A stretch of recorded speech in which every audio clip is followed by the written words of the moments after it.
And the budge's owners knew as soon as they heard the clink, thunk, squawk.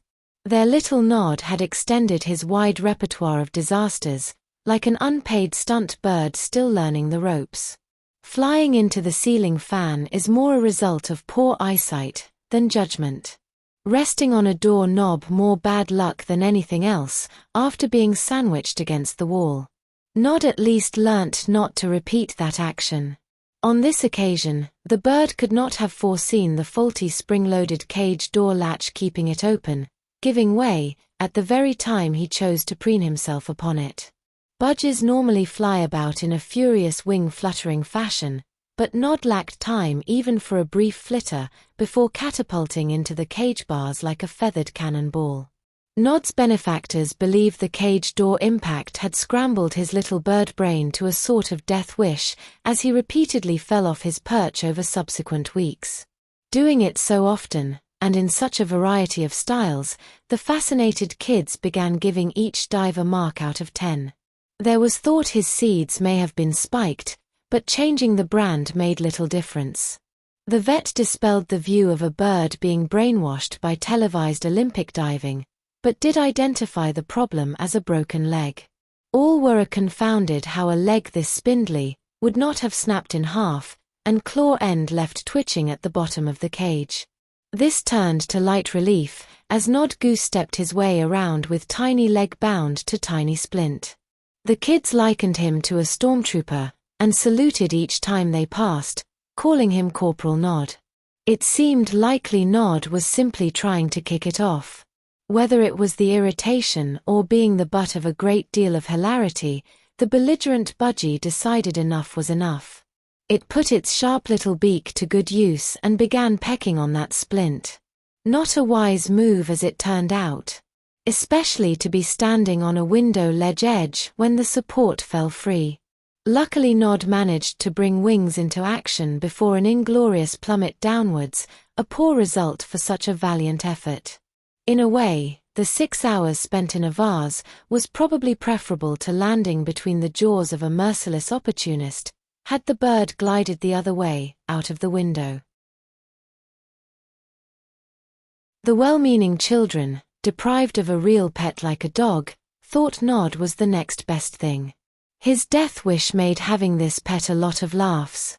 Nod was adamant he did not like this unnatural impediment, and began throwing seed all over the place, and on occasion spitting them through the cage bars. Even more unsavory, using the container as a toilet. As fast as the family redressed the attachment, Nods went at it with gusto, tossing bits all over the cage. Each time it was discarded like the husk of seed, he held up his leg to check all traces had been removed, as if to say, "Look at this claw, good as the day it was born." The younger members suggested some kind of sling attached to wing, but ruled impractical. Consideration also given popping him back into the jar and putting a lid on it. Nod continued his path of destruction, and doing odd things like hanging one-legged upside down from his perch like a bat.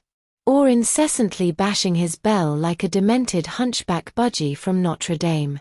Till the ringer fell out. The kids' creativity was in full swing the same weekend the parents were up country at a wedding. The kids made crutches out of matchsticks, knew it was never going to work but looked hilarious. The stunt did bring forth the idea of matchstick splints. This addition did not last long, less than a day. Undeterred, the siblings investigated a different configuration of match splints. The golden rule for humans is don't play with matches. Hard to determine if anyone thought this advice could apply to budgies. In this instance, Nod could not be held at fault for the unfortunate strike between live match and floor-lining sandpaper. For the first time, Nod had a very good reason to get rid of the splint, and fast. Unfortunately, budgie cages are not required to have alarms or sprinklers or fire exits.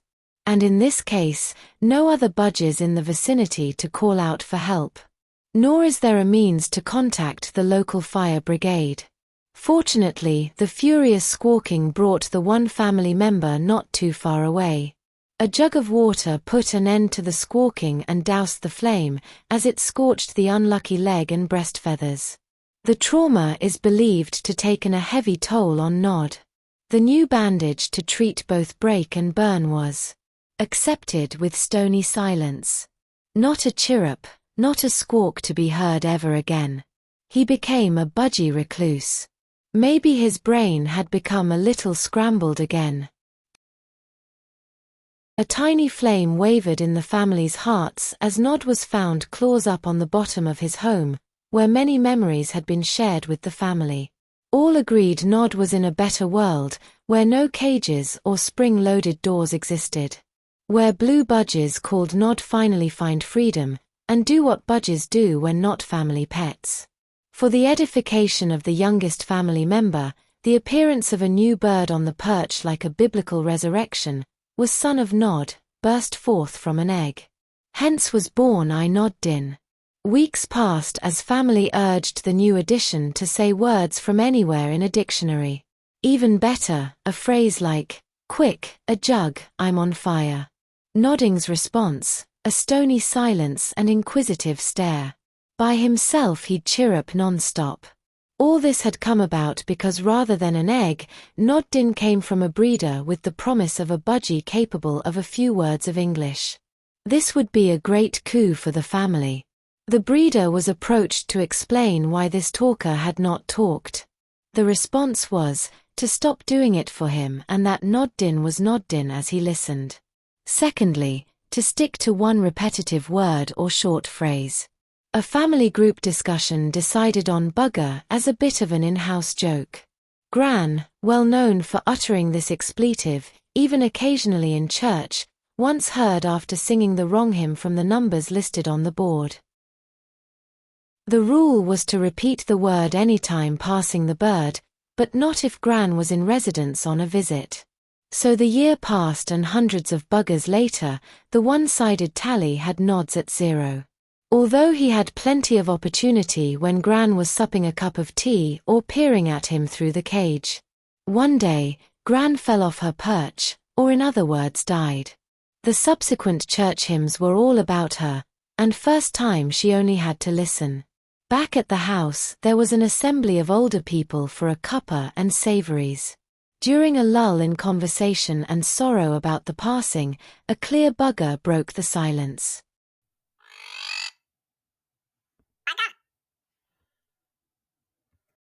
As the less hard of hearing looked at each other, it came again and again. As the visitors looked aghast or slightly amused, Nod Din released a torrent of buggers.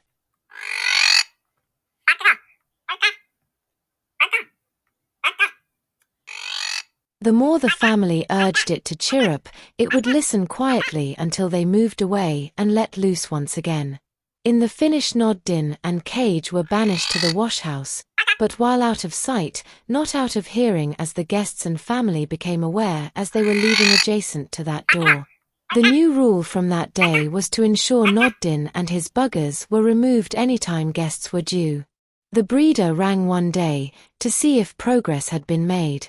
The response was no, just continuing silence, apart from bird talk, but they were quite happy with that after all.